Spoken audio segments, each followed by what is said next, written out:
श्री गणेशाय नमः। जय श्री कृष्ण। राधे राधे।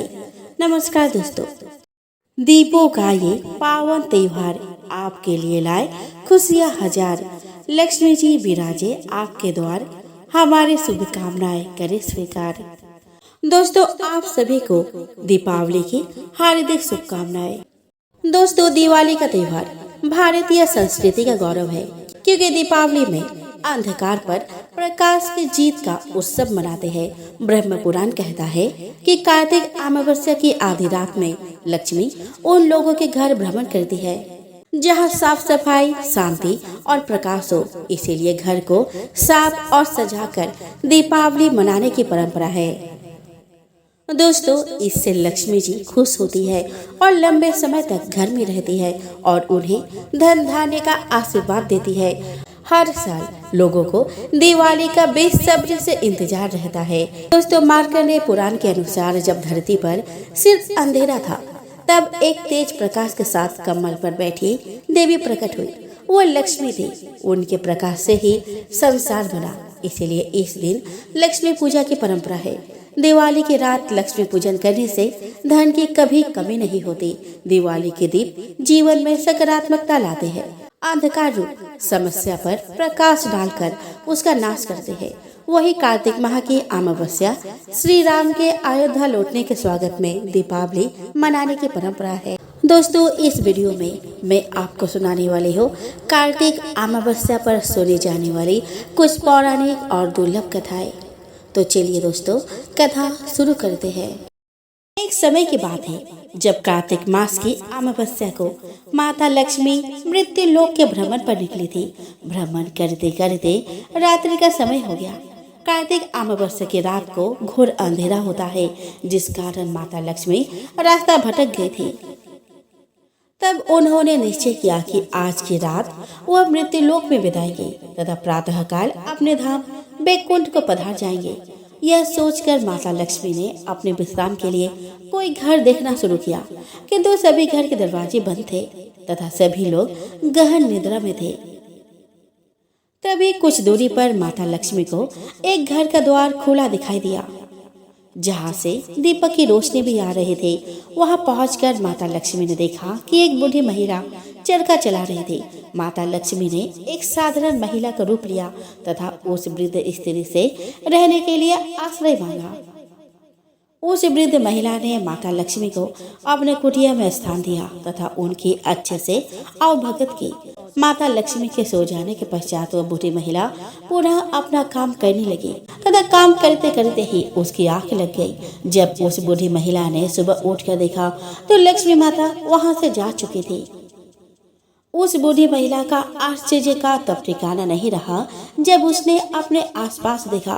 उसकी कुटिया अब एक विशाल भवन में परिवर्तित हो चुकी थी तथा अब वह निर्धन से एक अमीर महिला बन चुकी थी। वह जान चुकी थी कि जो स्त्री कल रात उसके घर आई थी वह कोई साधारण महिला नहीं, अपितु स्वयं माँ लक्ष्मी का अवतार थी। तब से लेकर आज तक यह मान्यता है कि कार्तिक मास की अमावस्या की रात माँ लक्ष्मी मृत्यु लोक पर भ्रमण करने आती है और जिनके द्वार खुले होते हैं वह उनके घर प्रवेश करती है। दोस्तों, दिवाली से जुड़ी कई कथाएं प्रचलन में है जो हमें अलग अलग शिक्षाएं भी देती है, किंतु किस कारण दीपावली का त्योहार इतने धूमधाम से मनाया जाता है, उसके सूत्रधार है श्री राम। श्री राम असंख्य लोगों के आराध्य है तथा हमेशा रहेंगे। वे भगवान विष्णु के एकलौते ऐसे अवतार थे जिन्होंने अपने पूरे जीवन काल में आदर्श स्थापित किए। इसीलिए कहा जाता है कि श्री राम चमत्कारों के लिए नहीं, अपितु अपने गुणों के कारण प्रसिद्ध है। तो आइए दोस्तों, हम श्रवण करें दिवाली की श्री राम से जुड़ी कथा। दोस्तों, त्रेता युग में राक्षसों का राजा रावण था, जिसकी राजधानी लंका में थी, किंतु उसके राक्षस संपूर्ण पृथ्वी पर फैले हुए थे। इतना ही नहीं, रावण ने अपने प्रताप से तीनों लोकों में त्राहिमाम मचा रखा था। लोगों के लिए भगवान की आराधना करना मुश्किल हो गया था। तब देवताओं की प्रार्थना पर भगवान विष्णु ने मृत्यु लोक पर अपना 7वां अवतार लिया, जो श्री राम के नाम से जाना गया। यह अवतार एक ऐसा अवतार था जिसने मानव जीवन के हर एक पहलू को दिखाया गया, अर्थात इसमें भगवान ने जन्म से लेकर मृत्यु तक अपने कर्तव्य का निर्वहन किया। श्री राम अयोध्या के राजा दशरथ के पुत्र थे तथा बचपन से ही विनम्र स्वभाव, प्रजा के हितैषी और हमेशा धर्म के मार्ग में चलने वाले व्यक्तित्व के थे। उनके गुणों की ख्याति प्रजा में इस प्रकार व्याप्त हुई कि अयोध्या की प्रजा उन्हें केवल अपने आगामी राजा नहीं अपितु भगवान समझने लगे।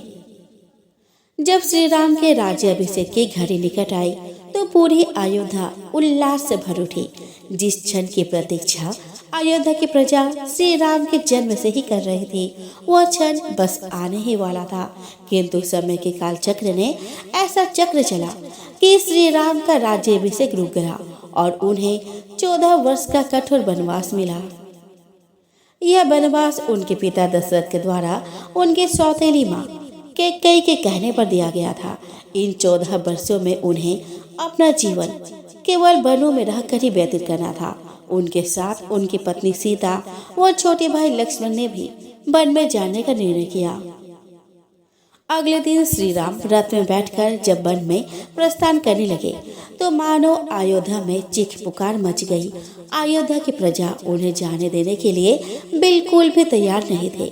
श्री राम के समझाने के पश्चात वे सभी समझ तो गए, लेकिन अब वे लोग उनके साथ वन में ही रहना चाहते थे। अर्थात अयोध्या की प्रजा उन्हें जाने देने से तो नहीं रोक सकती थी, लेकिन उन्होंने निर्णय लिया कि जहां उनके आराध्य श्री राम रहेंगे वे सभी वही रहेंगे। कुछ इस प्रकार का स्नेह था प्रजा का श्री राम से, किंतु श्री राम थे मर्यादा और धैर्य की खान। जब उन्होंने देखा कि प्रजा अब उनकी नहीं सुनेगी, वो उनके साथ ही चलेगी, तो उन्होंने एक योजना के तहत कार्य किया। जब सारी प्रजा रात में सो रही थी तब वे भोर होने से पूर्व ही लक्ष्मण और सीता के साथ वन में निकल गए। प्रातः काल जब अयोध्या की प्रजा उठी तो श्री राम को वहां नहीं पाकर विलाप करने लगी। उन्हें पता चल गया था कि श्री राम उनके धर्म का पालन करने हेतु अकेले निकल पड़े हैं। यह देखकर सबकी दृष्टि में उनका सम्मान और अधिक बढ़ गया था। इसके पश्चात श्री राम ने अपने पिता के वचनों को पालन करते हुए 14 वर्ष वनवासी के रूप में एक कठोर जीवन व्यतीत किया। वे प्रतिदिन भूमि पर सोते, कंदमूल खाते, व पूजा पाठ करते। इसी के साथ वे जहाँ रह रहे थे वहाँ से उन्होंने राक्षसों का सफाया करना भी शुरू कर दिया और एक एक करके पूरी भारत भूमि को राक्षस विहीन कर दिया। अब संपूर्ण भारत भूमि श्री राम की कृपा से राक्षस मुक्त हो चुकी थी, किंतु राक्षस राजा लंका में अभी भी जीवित था। श्री राम के वनवास के अंतिम वर्ष में रावण ने धोखे से माता सीता का अपहरण कर लिया और उन्हें अपने पत्नी बनाने के उद्देश्य से लंका ले गया। जब श्री राम को इसका पता चला तो उन्होंने किष्किंधा के बानर राजा सुग्रीव के साथ मित्रता कर लंका पर चढ़ाई कर दी। श्री राम ने रावण की राक्षस सेना के साथ युद्ध करने के लिए केवल नीति व नियमों का ही आश्रय लिया। उनके पास सुग्रीव के वानरों की सेना थी, जिनके सामने राक्षसों की सेना अति विशाल भीमकाय वो अधिक शक्तिशाली थी। किंतु श्री राम फिर भी विचलित नहीं हुए तथा रावण की सेना के साथ युद्ध किया। एक एक करके श्री राम ने रावण के सभी योद्धाओं, भाई पुत्रों इत्यादि का वध कर दिया तथा अंतिम दिन रावण का भी वध हो गया, जिसे हम दशहरा के रूप में मानते हैं। रावण वध के पश्चात आधिकारिक तौर पर श्री राम लंका के राजा थे और उन्हें यह पद मिल भी गया था, लेकिन उन्होंने राज्य स्वीकार करना तो दूर, नगर में भी जाना उचित नहीं समझा। ऐसा इसीलिए क्योंकि उन्हें अपने पिता के वचन का पालन करते हुए 14 वर्ष की अवधि पूर्ण होने से पहले किसी भी नगर में जाना वर्जित था। इसी के साथ उन्होंने कहा कि उनका लक्ष्य लंका पर अधिकार करना नहीं, अपितु अपने भार्या सीता को सम्मान सहित वापस लाना, वो आत्तायो राक्षस रावण व उसके सेना का अंत करना था। तत्पश्चात उन्होंने लंका का राज्य रावण के ही छोटे भाई विभीषण को सौंप दिया, जो धर्मावलंबी राजा था। रावण वध की सूचना पूरे विश्व में फैल गई, क्योंकि उसके आतंक से सभी भयभीत थे। जब यह सूचना अयोध्या पहुंची और उन्हें पता चला कि उनके आराध्य श्री राम ने राक्षस राजा रावण का अंत कर धरती को पाप मुक्त कर दिया है, तो उनकी खुशी का कोई ठिकाना नहीं रहा। इसके साथ ही अब श्री राम के पुनः अयोध्या आने वो वहां का राज सिंहासन संभालने की घड़ी नजदीक आ चुकी थी। जिस दिन श्री राम को वापस आना था, उस दिन अयोध्या की प्रजा को मानो दिल की धड़कनें रुक गई थी। वह पूर्ण अमावस्या की रात थी, जिस दिन वर्ष की सबसे काली रात होती है। किंतु अयोध्या की प्रजा ने अयोध्या को इस प्रकार रोशनी से नहला दिया था कि वह आसमान से भी दिखाई पड़े। 14 वर्षों से अयोध्या की प्रजा की आंखें इसी क्षण की प्रतीक्षा कर रही थी कि कब उनके श्री राम वापस आएंगे। इसी के साथ अब तो 14 वर्षों से अयोध्या की प्रजा की आंखें इसी क्षण की प्रतीक्षा कर रही थी कि कब उनके श्री राम वापस आएंगे। इसी के साथ अब तो वे राक्षस राजा रावण का वध करके लौट रहे थे, तो उनकी खुशी भी दोगुनी हो गई थी। इस उपलक्ष्य में उन्होंने अपने घरों, चौराहों, अयोध्या के राजमहल को दीपक की रोशनी से सजा दिया था और वह अंधेरी रात भी जगमगा उठी थी। यह घटना इतनी बड़ी थी कि लोग इसे आज तक याद करके श्री राम के अयोध्या आगमन पर दीपावली का त्योहार पूरे भारतवर्ष में बड़े ही धूमधाम के साथ मनाते हैं। आज भी कार्तिक अमावस्या की रात को पूरा देश दीपक की रोशनी से जगमगा उठता है और सभी लोग हर्ष उल्लास से भर जाते हैं कि एक साहूकार के 7 बेटे और एक बेटी थी। इनके घर पर अक्सर एक ब्राह्मण भिक्षा मांगने आता था। जब भी साहूकार की बेटी भिक्षा लेकर आती, तो वह ब्राह्मण भिक्षा लेने से मना कर देता था और कहता था, तुम्हारे भाग्य में सौभाग्य नहीं बल्कि बेदब्य लिखा है। यह सुनकर साहूकार की बेटी दुखी हो जाती है। कई बार ऐसा ही होता रहा, तो एक दिन साहूकार की बेटी ने अपने माँ को सारी बात बता दी कि कैसे एक ब्राह्मण भिक्षा मांगने आता है और उससे भिक्षा लेने से मना कर देता है। साहूकार की पत्नी ने अपने बेटी से कहा कि अगली बार जब भिक्षुक आए तो मुझे बताना। एक दिन वह भिक्षुक द्वार पर आया और उस समय साहूकार की पत्नी दरवाजे के पीछे छुपकर सब बातें सुनने लगी। वही हुआ जैसा हमेशा होता रहा था। भिक्षुक ने भिक्षा लेने से मना कर दिया और कहा कि तुम्हारे भाग्य में सुहाग नहीं विधवा होना लिखा है। इस बात को सुनकर साहूकार की पत्नी दरवाजे के ओट से बाहर आकर भिक्षु से कहने लगी कि एक तो हम तुम्हें भिक्षा दे रहे हैं और ऊपर से आप हमें अशुभ बात कह रहे हैं। ब्राह्मण ने कहा कि मैं जो कह रहा हूँ वह सच है। आपके बेटी के भाग्य में ऐसा ही लिखा है। जब विवाह के समय आपकी बेटी फेरे ले रही होगी, उसी समय सांप आकर उसके पति को काट लेगा और वह विधवा हो जाएगी। ब्राह्मण की बातें सुनकर साहूकार की पत्नी दुखी हुई, लेकिन फिर ब्राह्मण से बोली कि अगर आपको यह पता है कि यह विधवा होगी, तो आपको यह भी पता हो सकता है कि इसके सुहाग की रक्षा कैसे होगी। साहूकार की पत्नी के ऐसा पूछने पर ब्राह्मण ने कहा कि यहाँ से काफी दूर एक गांव है जहाँ पर एक सोना धोबन रहती है। वह हर सोमवती अमावस्या को व्रत रखती है। इससे उसका सुहाग अटल है। अगर वह आकर अपना सुहाग आपकी बेटी को देगी तो इसका बेधब्य टल सकता है। ब्राह्मण की बात सुनकर साहूकार की पत्नी ने ब्राह्मण को धन्यवाद किया और वह सोना धोबिन के तलाश में निकल गई। एक दिन वह बहुत धूप की वजह से पीपल के छाए में बैठकर सुस्ता रही थी। तभी उसने देखा कि एक सांप आया और उस पीपल के पेड़ पर गरुड़ के बच्चे को खाने के लिए पेड़ पर चढ़ने लगा। साहूकार की पत्नी ने उस सांप को मार दिया और गरुड़ के बच्चों की रक्षा की। इतने में गरुड़ भी आ गया और देखा कि आसपास खून फैला है। गरुड़ को लगा कि साहूकार की पत्नी ने उसके बच्चे को नुकसान पहुंचाया है, इसीलिए गरुड़ ने उस पर हमला कर दिया। लेकिन साहूकार की पत्नी ने उसे रोका और बताया कि उसने तो उसके बच्चे की रक्षा की है। गरुड़ ने जब इस सच को जाना तो उसने कहा कि तुमने मेरे बच्चों की रक्षा की है, इसीलिए बताओ कि मैं कैसे तुम्हारी मदद कर सकता हूँ। साहूकारनी ने तब गरुड़ को बताया कि वह सोना धोबिन की तलाश में निकली है।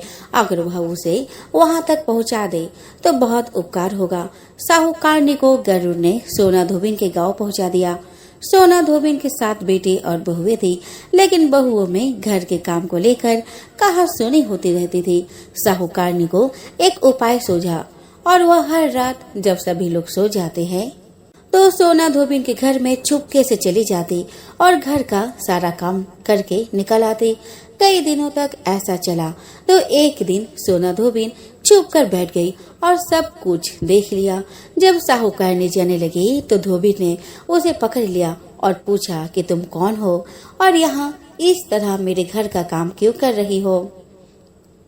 साहूकारनी ने कहा कि मैं सब बता दूं, लेकिन पहले वचन दो कि सब सच जानने के बाद तुम मेरी मदद करोगी। सोना धोबिन ने साहूकारनी को वचन दिया। साहूकारनी ने सब बातें सोना धोबिन को बता दिया और अपने साथ चलने के लिए कहा। सोना धोबिन साहूकारनी के साथ चल दी और अपने बहुओं से कहा कि मेरे लौटने तक हो सकता है कि तुम्हारे ससुर जी की मृत्यु हो जाए, लेकिन उनके शरीर को तेल में डुबो कर रखना, अंतिम संस्कार मत करना। सोना धोबिन साहूकारनी के घर आ गई और जब साहूकारनी के बेटी की शादी हो रही थी तब फेरे के समय एक सांप लहलहाता हुआ चला आया। सोना धोबिन ने उस सांप के आगे दूध और लावा रख दिया और जैसे ही वह दूध पीने लगा धोबन ने उसे मार दिया। इसके बाद सोना धोबन ने कहा कि अब तक जो भी सोमवती अमावस्या मैंने किया है उसका पुण्य फल मैं साहूकारनी के बेटी को देती हूँ। इसके बाद साहूकारनी के बेटी का बेदब टल गया और वह सौभाग्यवती बन गई। इसके बाद सोना धोबन अपने गांव लौटने लगी तो एक दिन रास्ते में ही सोमवती अमावस्या आ गई। धोबिन ने इस दिन व्रत रखा और पीपल की पूजा की, कथा का पाठ किया। इस बीच सोना धोबिन के पति की मृत्यु हो गई थी। जब वह घर लौटी तो उसने अपने रास्ते में किए सोमवती अमावस्या का पुण्य अपने पति को दे दिया। इससे उसका मरा हुआ पति फिर से जीवित हो उठा। लोगों ने जब सोना धोबिन से पूछा कि तुमने अपने मरे हुए पति को कैसे जीवित कर लिया तो उसने बताया उसने सोमवती अमावस्या के व्रत के प्रभाव से अपने पति को जीवित किया है। एक नगरी में एक राजा रहता था। उसकी प्रजा तथा उसका परिवार बहुत ही खुशहाल जीवन व्यतीत कर रहा था। राजा की पत्नी बहुत ही धार्मिक विचारों वाली थी और अपनी प्रजा को देखकर बहुत खुश थी।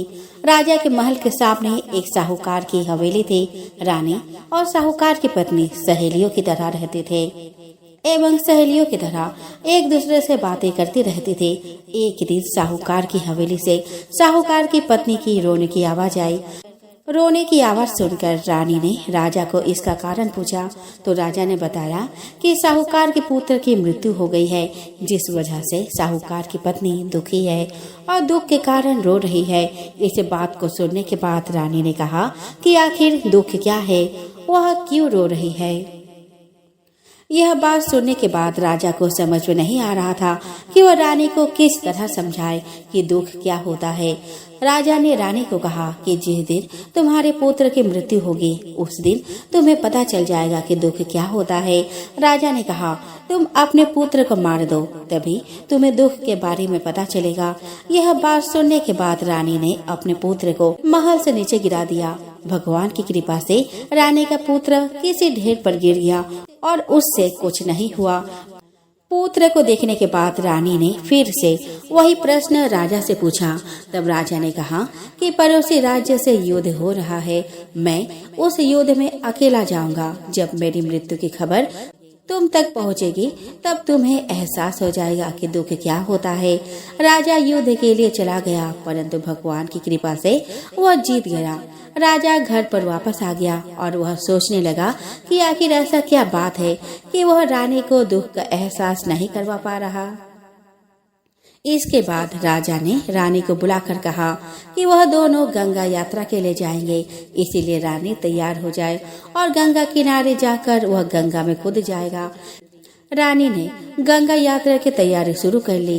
दूसरी तरफ कैलाश में भगवान शिव ने सती को कहा कि मैं कल युग में तुम्हें सुख आत्मा के दर्शन करवा दूंगा।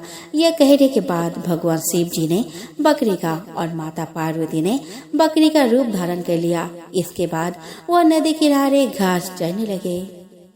वहीं पर राजा अपने रानी के साथ आ गया। राजा तथा रानी ने वह भोजन किया और विश्राम करने लगे। उस समय राजा पानी लेने चला गया। वहीं पर माता पार्वती ने शिव जी से कहा कि रानी दुख दिखना चाहती है और भगवान से पूछने लगे कि रानी को दुख का एहसास क्यों नहीं हो रहा। रानी ने पशुओं को मनुष्य के बोली बोलते हुए सुन लिया। उसने सुना कि भगवान शिव माता पार्वती से कह रहे थे कि रानी ने अमावस का व्रत किया था, जिस कारण उसको दुख नहीं भोगना पड़ रहा। पिछले जन्म में रानी ने अमावस्या का व्रत किया और इस जन्म में वह अब सुख भोग रही है।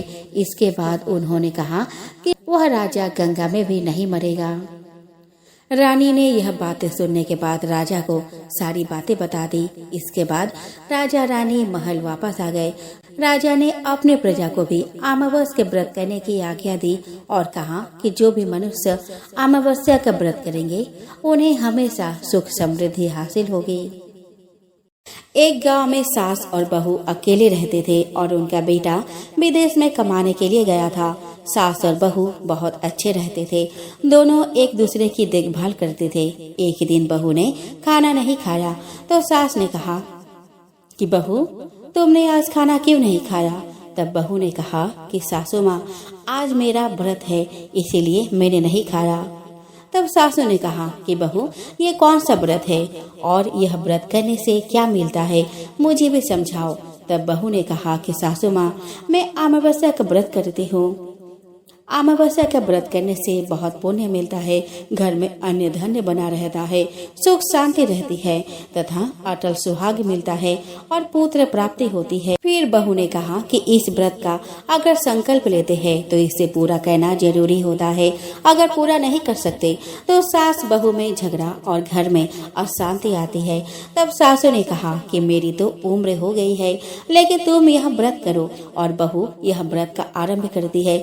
लेकिन एक दिन बहू ने किसी के कहने पर गेहूं से बनी रोटी खा ली और अमावस्या माता इस बात से नाराज हो गई। जो सास और बहू बहुत ही प्यार से रहती थी, इन दिनों उनमें झगड़े होने लगे। सभी गांव वाले भी हैरान हो गए कि यह सब क्या हो रहा है। सास अपने बहू को कहने लगी कि तुम जब से हमारे घर में बहू बन के आई हो तब से हमारे घर की लक्ष्मी चली गई है। तुम हमारे लिए शुभ नहीं हो। तब बहू ने कहा कि आपके घर की लक्ष्मी चली गई है तो कहाँ मिलेगी, मुझे बताओ, मैं लक्ष्मी को लेकर आऊंगी। तब सासू ने कहा कि लक्ष्मी तुमको समुद्र के बीच में भगवान विष्णु के पैर दबाते हुए मिलेगी। तब बहू यह कहकर चली जाती है कि अब जब तक मैं लक्ष्मी को लेकर नहीं आऊंगी तब तक इस घर में पैर नहीं रखूंगी। इतना कहकर बहू लक्ष्मी के खोज में निकल जाती है। जब बहू लक्ष्मी को खोजने के लिए निकलती है तब उसे बीच रास्ते में एक गाय माता मिलती है। वह बहू से पूछती है कि आप कहाँ जा रही है? तब बहू ने कहा कि हे गाय माता, मेरी सासू मुझसे कहती है कि मेरे आने से उनके घर में अन्न धन की कमी हो गई है और उनके घर की लक्ष्मी चली गई है, तो मैं लक्ष्मी जी को लेने जा रही हूँ।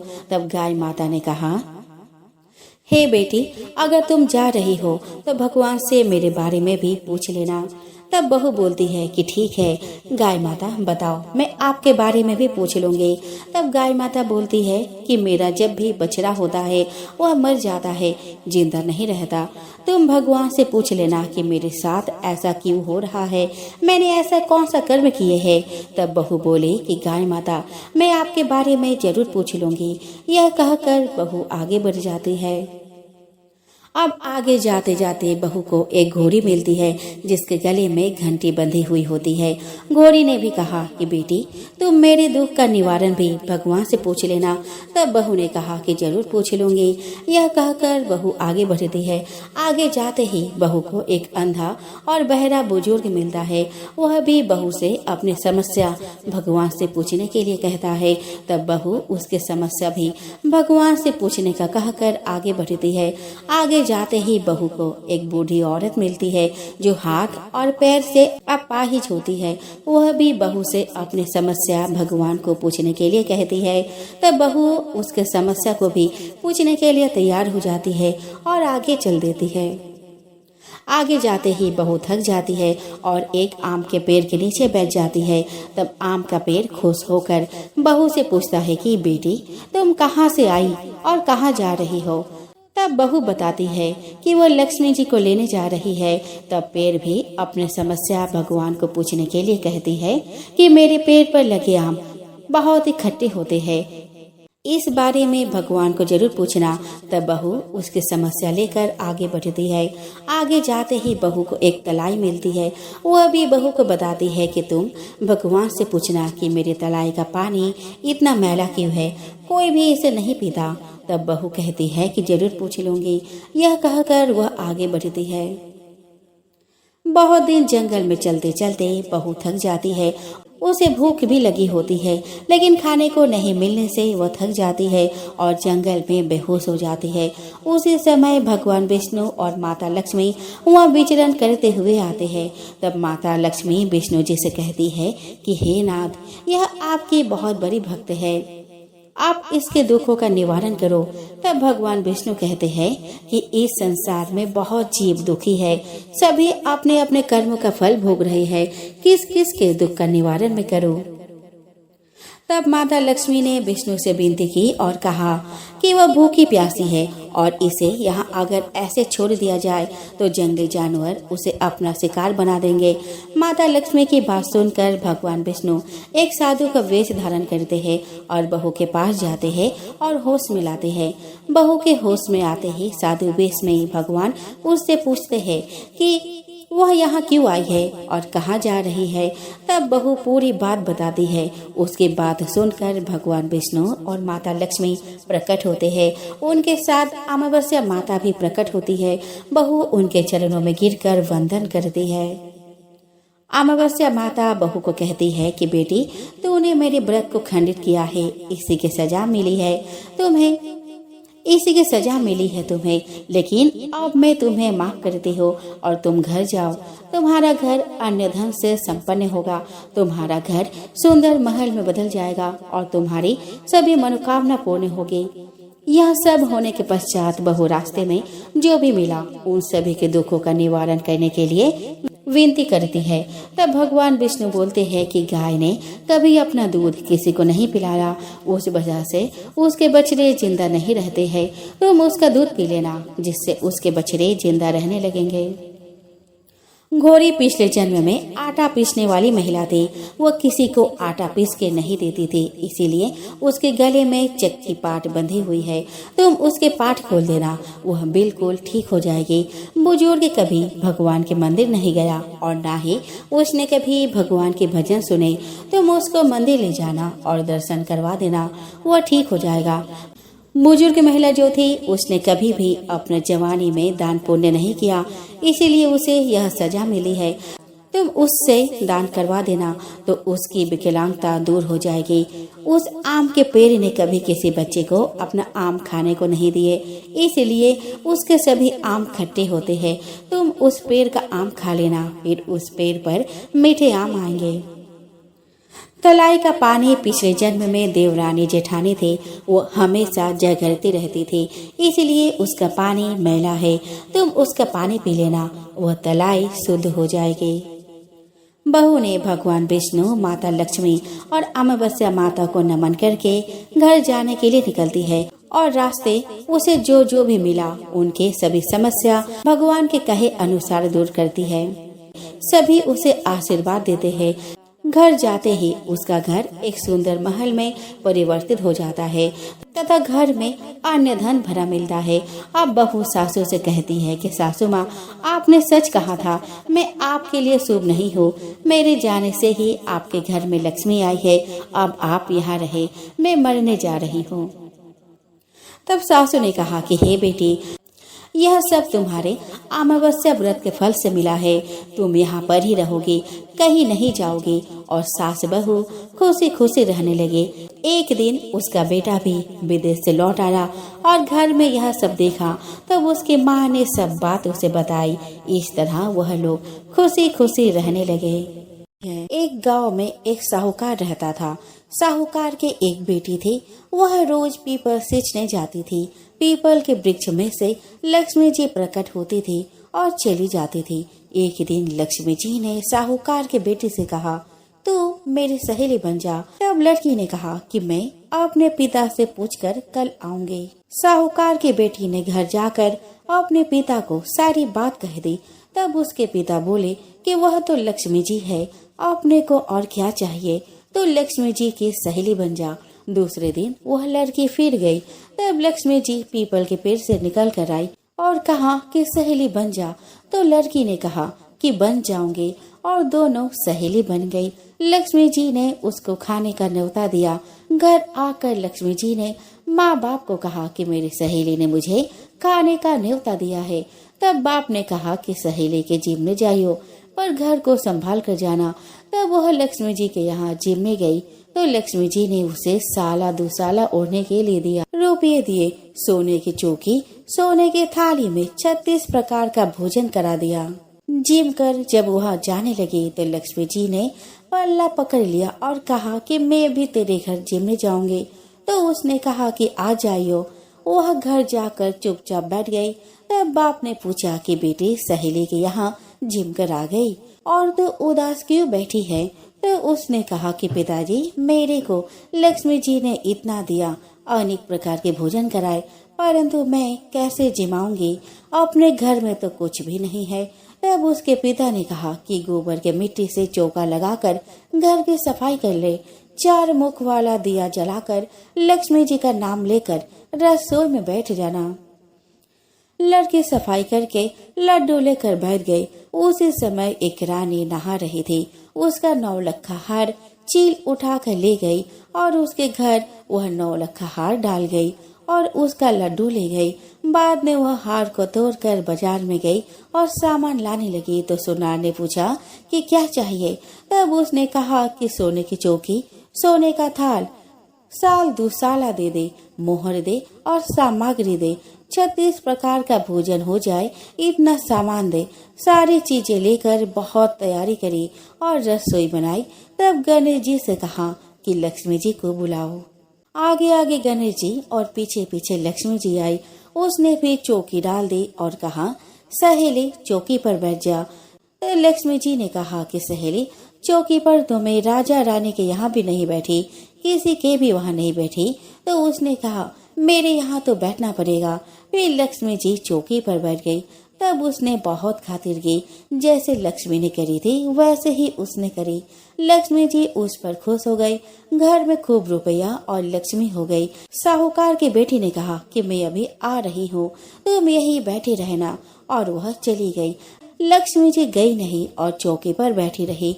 उसको बहुत दौलत दी। हे लक्ष्मी जी, जैसा तुमने साहूकार की बेटी को दिया वैसा सबको देना। कहानी कहते सुनते और हुंकारा भरते अपने सारे परिवार को दियो। पिहर में देना, ससुराल में देना, बेटे पोते को देना। हे लक्ष्मी माता, सबका कष्ट दूर करना, दरिद्रता दूर करना, सबकी मनोकामना पूर्ण करना। भगवान शिव कहते हैं, पार्वती, अब मैं 7वें अध्याय का महात्म्य बतलाता हूँ, जिसे सुनकर कानों में अमृत राशि भर जाती है। पाटलिपुत्र नामक एक दुर्गम नगर था, जिसका गोपुर बहुत ही ऊंचा था। उस नगर में शंखकर्ण नामक एक ब्राह्मण रहता था। उसने वेश्यावृत्ति का आश्रय लेकर बहुत धन कमाया, किंतु ना तो कभी पितरों का तर्पण किया और न देवताओं का पूजन ही किया। वह धन उपार्जन में तत्पर होकर राजाओं को ही भोज दिया करता था। एक समय की बात है, उस ब्राह्मण ने अपना 4था विवाह करने के लिए पुत्रों और बंधुओं के साथ यात्रा की। मार्ग में आधी रात के समय जब वह सो रहा था, एक सर्प ने कहीं से आकर उसकी बाह में काट लिया। उसके काटते ही ऐसा अवस्था हो गई कि मणि, मंत्र और औषधि आदि से भी उसके शरीर की रक्षा असाध्य जान पड़ी।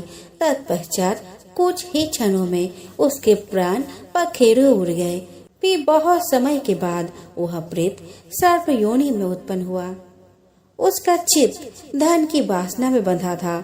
उसने पूर्व वृतांत को स्मरण करके सोचा, मैं जो घर के बाहर करोड़ों की संख्या में अपना धन गाड़ रखा हूँ, उससे इन पुत्रों को वंचित करके स्वयं ही उसकी रक्षा करूँगा। एक दिन सांप के योनि से पीड़ित होकर पिता ने स्वप्न में अपने पुत्रों के समक्ष आकर अपने मनोभाव बताया। तब उसके निरंकुश पुत्रों ने सवेरे उठकर बड़े विस्मय के साथ एक दूसरे से स्वप्न के बारे में बात की। उनमें से मझिला पुत्र कोदाल हाथ में लिए घर से निकला और जहाँ उसके पिता सर्प योनि धारण करके रहते थे उस स्थान पर गया। यद्यपि उसे धन के स्थान का ठीक ठाक पता नहीं था, तो भी उसने चिन्हों से उसका ठीक निश्चय कर लिया और लोभ बुद्धि में वहां पहुंचकर बाम्बी को खोदना प्रारंभ किया। तब उस बाम्बी से बड़ा भयानक सांप प्रकट हुआ और बोला, अरे मूर्ख, तू कौन है? किसके लिए आया है? क्यों बिल खोद रहा है? अथवा किसने तुझे भेजा है? ये सारी बातें मेरे सामने बता। पुत्र बोला, मैं आपका पुत्र हूँ। मेरा नाम शिव है। मैं रात्रि में देखे हुए स्वप्न से विस्मित होकर यहाँ का सुवर्ण लेने के कौतूहल से आया हूँ। पुत्र की यह वाणी सुनकर वह सांप हंसता हुआ ऊंचा स्वर से इस प्रकार स्पष्ट वचन बोला, यदि तू मेरा पुत्र है तो मुझे शीघ्र ही बंधन से मुक्त कर। मैं पूर्व जन्म के गाड़े हुए धन के लिए ही सर्प योनि में उत्पन्न हुआ हूँ। पुत्र ने पूछा, पिताजी, आपकी मुक्ति कैसे होगी? इसका उपाय मुझे बताएं, क्योंकि मैं इस रात में सब लोगों को छोड़कर आपके पास आया हूँ। पिता ने कहा, बेटा, गीता के अमृतमय सप्तम अध्याय को छोड़कर मुझे मुक्त करने में तीर्थ, दान, तप और यज्ञ भी सर्वथा समर्थ नहीं है। केवल गीता का 7वां ही प्राणियों के जरा, मृत्यु आदि दुख को दूर करने वाला है। पुत्र, मेरे श्राद्ध के दिन सप्तम अध्याय का पाठ करने वाला ब्राह्मण को श्रद्धा पूर्वक भोजन कराओ। इससे निस्संदेह मेरी मुक्ति हो जाएगी। वत्स, अपनी शक्ति के अनुसार पूर्ण श्राद्ध के साथ वेद विद्या में प्रवीण अन्य ब्राह्मणों को भी भोजन कराना। सर्प योनि में पड़े हुए पिता के ये वचन सुनकर सभी पुत्रों ने उसकी आज्ञा के अनुसार तथा उससे भी अधिक किया। तब सनक कर्ण ने अपने सर्प शरीर को त्याग कर दिव्य देह धारण किया और सारा धन पुत्रों के अधीन कर दिया। पिता ने करोड़ों की संख्या में जो धन बांट कर दिया था, उससे वे सदाचारी पुत्र बहुत प्रसन्न हुए। उनकी बुद्धि धर्म में लगी हुई थी, इसलिए उन्होंने बावली, कुआं, पोखरा, यज्ञ और देव मंदिर के लिए उस धन का उपयोग किया और अन्नशाला भी बनवाई। तत्पश्चात 7वें अध्याय का सदा जाप करते हुए उन्होंने मोक्ष प्राप्त किया। पार्वती, यह तुम्हें 7वें अध्याय का महात्म्य बताया गया है, जिसके श्रवण मात्र से मानव सब पातकों से मुक्त हो जाता है। प्राचीन काल में एक धनी व्यक्ति था, जिसके पास सभी प्रकार की धन दौलत एवं शोहरत थी, लेकिन दुर्भाग्य यह था कि उस व्यक्ति की कोई संतान न थी। इस बात का दुख उसे हमेशा सताता था, लेकिन वह और उसकी पत्नी दोनों शिव भक्त थे। दोनों ही भगवान शिव की आराधना में सोमवार की व्रत रखने लगे।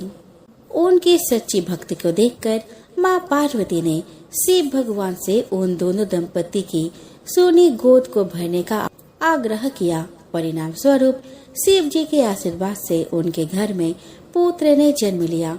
लेकिन बालक के जन्म के साथ ही एक आकाशवाणी हुई, यह बालक अल्पायु का होगा।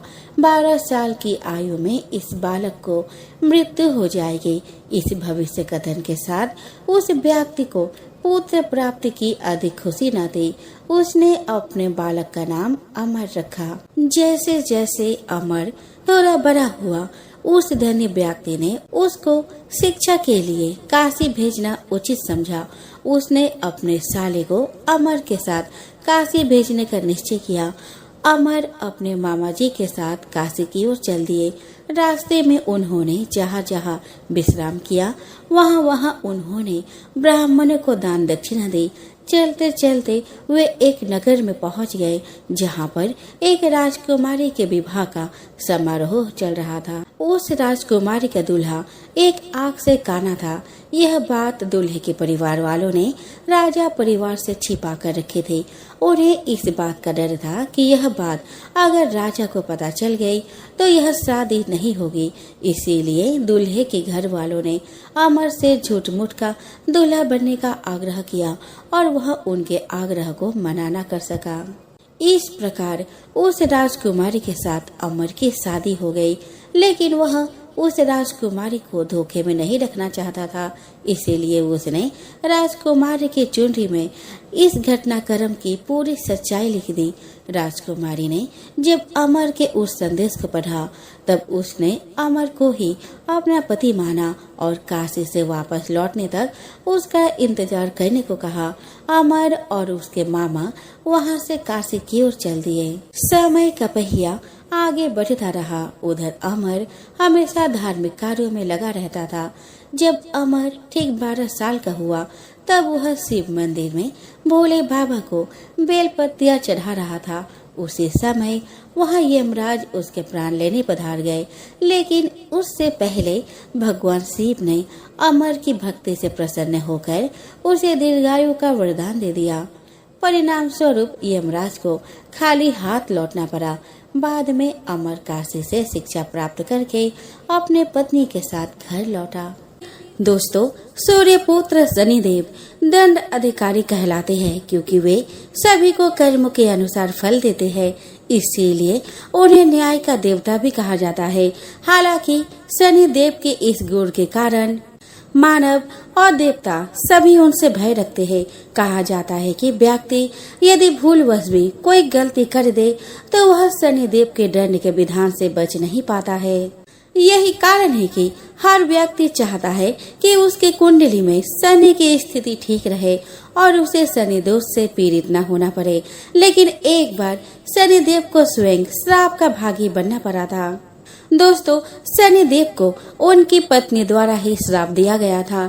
इस श्राप ने आज तक शनिदेव का पीछा नहीं छोड़ा, जिस कारण वे सिर झुकाकर चलते हैं। चलिए जानते हैं शनिदेव की पत्नी और इस पौराणिक कथा के बारे में। ब्रह्म पुराण के अनुसार शनिदेव श्री कृष्ण के बहुत बड़े भक्त थे। वे अपना ज्यादातर समय श्री कृष्ण के उपासना में ही व्यतीत करते थे। शनिदेव का विवाह चित्ररथ की कन्या से हुआ। शनिदेव की पत्नी परम सती साध्वी, पतिव्रता और तेजस्विनी थी।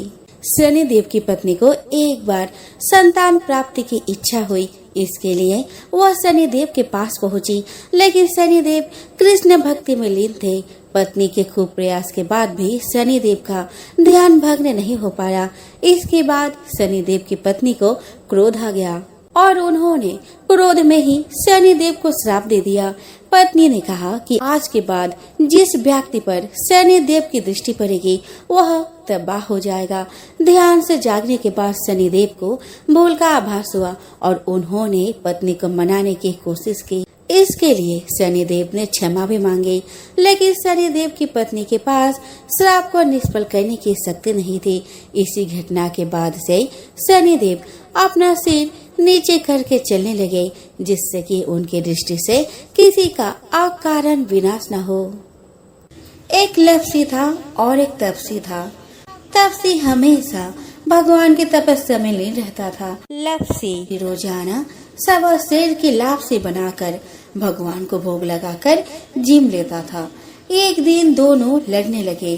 तपसी बोला, मैं रोज भगवान की तपस्या करता हूँ, इसलिए मैं बड़ा हूँ। लपसी बोला, मैं रोजाना भगवान को 1.25 सेर लापसी का भोग लगाता हूँ, इसीलिए मैं बड़ा हूँ। नारद जी वहाँ से गुजर रहे थे। दोनों को लड़ता देखकर उनसे पूछा कि तुम क्यों लड़ रहे हो। तपसी ने खुद के बड़ा होने का कारण बताया और लपसी ने अपना कारण बताया। नारद जी बोले कि तुम्हारा फैसला मैं कर दूंगा। दूसरे दिन लपसी और तपसी नहाकर अपने रोज की भक्ति करने आए तो नारद जी ने छुपकर 1.25 करोड़ की एक अंगूठी उन दोनों के आगे रख दी। तपसी की नजर जब अंगूठी पर पड़ी तो उसने चुपचाप अंगूठी उठाकर अपने नीचे दबा ली। लपसी की नजर अंगूठी पर पड़ी लेकिन उसने ध्यान नहीं दिया। भगवान को भोग लगाकर लापसी खाने लगा। नारद जी सामने आए तो दोनों ने पूछा कि कौन बड़ा, तो नारद जी ने तपसी से खड़ा होने को कहा। वो खड़ा हुआ तो उसके नीचे दबी अंगूठी दिखाई पड़ी। नारद जी ने तपसी से कहा, तपस्या करने के बाद भी तुम्हारी चोरी करने की आदत नहीं गई, इसीलिए लपसी बड़ा है और तुम्हें तुम्हारी तपस्या का कोई फल नहीं मिलेगा। तब से शर्मिंदा होकर माफी मांगने लगा।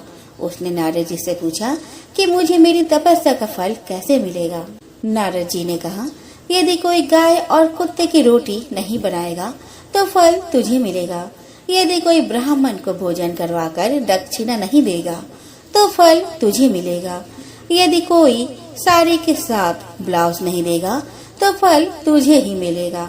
यदि कोई दिए से दिया जलाएगा तो फल तुझे मिलेगा। यदि कोई सारी कहानी सुने लेकिन तुम्हारी कहानी नहीं सुने तो फल तुझे मिलेगा। उसी दिन से हर व्रत कथा और कहानी के साथ लपसी तपसी की कहानी भी सुनी और कही जाती है।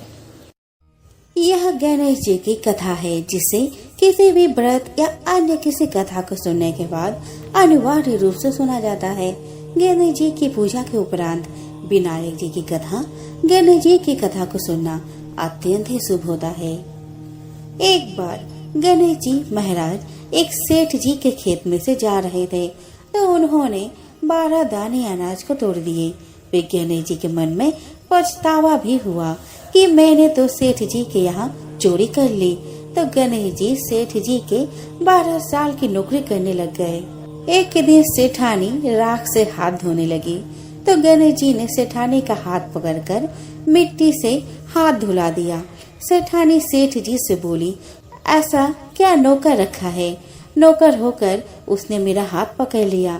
सेठ जी ने गणेश जी को बुलाकर पूछा कि तुमने सेठानी का हाथ क्यों पकड़ा? तो गणेश जी ने बोला, मैंने तो एक सीख की बात बताई है। राख से हाथ धोने पर घर की लक्ष्मी नाराज होकर घर से चली जाती है और मिट्टी से हाथ धोने से आती है। सेठ जी ने सोचा कि गणेश है तो सच्चा। थोड़े दिन बाद कुंभ का मेला आया। सेठ जी ने कहा, गणेश सेठानी को कुंभ के मेले में स्नान करा के ले आओ। सेठानी किनारे पर बैठकर नहा रही थी तो गणेश जी उनका हाथ पकड़कर आगे डुबकी लगवा लाए। घर आकर सेठानी ने सेठ से कहा कि गणेश ने तो मेरी इज्जत ही नहीं रखी और इतने सारे आदमियों के बीच मुझे घसीट कर आगे पानी में ले गए। तब सेठ जी ने गणेश जी को पूछा कि ऐसा क्यों किया? तो गणेश जी ने कहा, सेठानी किनारे बैठकर गंदे पानी से नहा रही थी तो मैं आगे अच्छे पानी में डुबकी लगवा कर ले आया। इससे अगले जन्म में बहुत बड़े राजा और राजपाट मिलेगा। सेठ जी ने सोचा कि गणेश है तो सच्चा। एक दिन घर में पूजा पाठ हो रही थी, हवन हो रहा था। सेठ जी ने गणेश जी को कहा कि जाओ सेठानी को बुला कर ले आओ। गणेश सेठानी को बुलाने गया तो सेठानी काली चुनरी ओढ़कर चलने लगी तो गणेश जी ने काली चुनरी को फाड़ दी और कहा कि लाल चुनरी ओढ़ के चलो। सेठानी नाराज होकर सो गई। सेठ जी ने आकर पूछा कि क्या बात है? तो सेठानी ने बोली कि गणेश ने मेरा चुनरी फाड़ दी। सेठ जी ने गणेश को बुलाकर बहुत डांटा और कहा, तुम बहुत बदमाशी करते हो। तो गणेश जी ने कहा, पूजा पाठ में काला वस्त्र नहीं पहनते हैं, इसलिए मैंने लाल वस्त्र के लिए कहा। काला वस्त्र पहनने से कोई भी शुभ काम सफल नहीं होता। फिर सेठ जी ने सोचा कि गणेश है तो समझदार। एक दिन सेठ जी पूजा करने लगे तो पंडित जी ने बोला कि वो गणेश जी की मूर्ति लाना भूल गया। अब क्या करे? तो गणेश जी ने बोला कि मेरे को ही मूर्ति बनाकर विराजमान कर लो, आपके सारे काम सफल हो जाएंगे। यह बात सुनकर सेठ जी को बहुत गुस्सा आया और वो बोले कि तुम तो अब तक सेठानी से ही मजाक करते थे, मेरे से भी करने लग गए। तो गणेश जी ने कहा, मैं मजाक नहीं कर रहा हूँ, मैं सच बात कर रहा हूँ। इतने में ही गणेश ने गणेश जी का रूप धारण कर लिया और सेठ और सेठानी ने ही गणेश जी की पूजा की। पूजा खत्म होते ही गणेश जी अंदर ध्यान हो गए। सेठ सेठानी को बहुत धोखा हुआ और उन्होंने कहा कि हमारे पास तो गणेश जी रहते थे और हमने उनसे इतना काम करवाया। तो गणेश जी ने सपने में आकर सेठ जी को कहा कि आपके खेत में से मैंने 12 अनाज के दाने तोड़ लिए थे, उसी का दोष उतारने के लिए मैंने आपके यहाँ नौकरी कर ली थी।